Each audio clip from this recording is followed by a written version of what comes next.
Kata Syekhul Islam Ibnu Taimiyah rahimahullah, "Inna syari'ata tajma'u baina al-mutamathilat wa tufarriqu baina mukhtalifat." Syariat itu memisahkan hukum antara hal-hal yang berbeda pada karakteristiknya dan menyamakan hal-hal pada hukum untuk yang sama sifatnya. Sehingga kita membedakan sesuatu hukumnya dengan yang lain, ini harus memiliki dasar karena ada sifat-sifat yang berbeda padanya. Ketika kita mengetahui di masjid diajarkan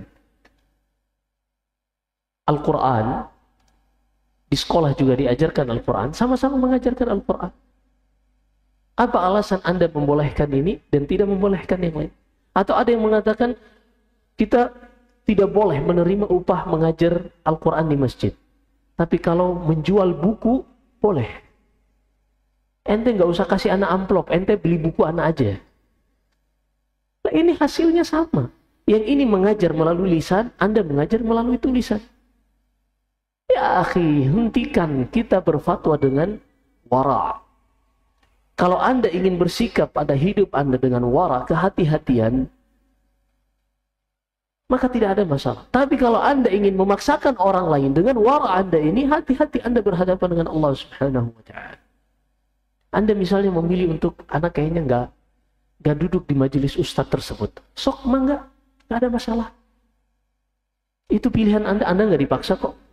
Tapi kalau Anda berbicara kepada orang lain, jangan duduk di majelis ustadz itu, Anda harus punya bayyinah. Anda harus punya bukti yang nyata, lailuha kanahariha. Harus sangat putih terang, tidak ada malamnya sama sekali. Semuanya siang, artinya cerah. Bukti tersebut. Kalau Anda belum punya, dan Anda berani, siapkan jawaban Anda di hadapan Allah Subhanahu wa Ta'ala. Qadar Allah, itu yang terjadi. Kita ribut sesama kita nggak tahu dalilnya apa. Legal standingnya kita ribut itu apa, kita nggak paham. Hanya karena ikut-ikutan wara. Wah, Ana nggak mau sama ustadz itu. Ente jangan sama ustadz. Kenapa? Nggak tahu ya, hati anak tuh kayaknya nggak cocok sama ustadz itu. Subhanallah. Sejak kapan hukum syariat ini dibangun di atas perasaan? Kata Nabi SAW, "Lau yu'tan nasu bida'wahum, ladda'a rijalun amwala qawmin wa dima'ihim, walakinil bayyinatu lil mudda'i wal yaminu ala man ankar." Kalau seandainya setiap orang diberikan sesuai dakwaannya, tuduhannya, setiap dia menuduh seseorang lalu langsung diberikan sesuai tuduhannya, niscaya akan ada orang-orang yang menuduh berkaitan tentang nyawa orang lain dan harta orang lain. Dia datang aja ke qadhi, "Wahai qadhi, orang itu membunuh saudara saya, bunuh juga.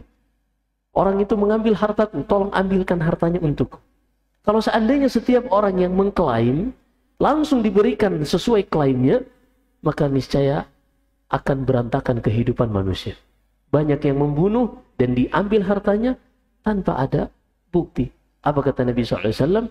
Namun siapa saja yang menuduh seseorang, silakan datangkan bukti. Silakan datangkan bukti.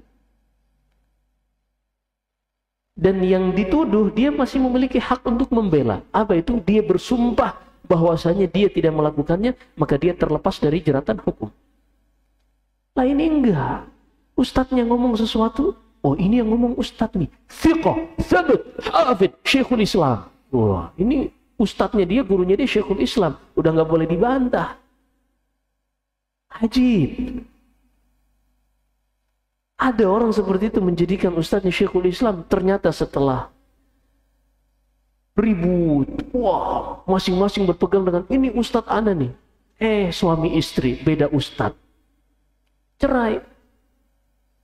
Karena masing-masing menganggap ustadznya ini adalah dalil Syekhul Islam. Nggak lama, ustadznya baikan. Ketika ribut-ribut, bakar kaset-kasetnya, bakar CD-nya, bakar semuanya. Tinggalkan majelisnya. Terus akhirnya duduk bareng. Yang suami istri udah cerai, nggak bisa balik. Nasallallahu. Yang sebelumnya udah nggak enakan sama ikhwan yang lain, aduh udah malu juga kalau mau ketemu. Kita tuh nggak tahu, selama ini kita nggak salam dengan saudara kita berdasarkan tahdir ustaz, kita juga nggak tahu.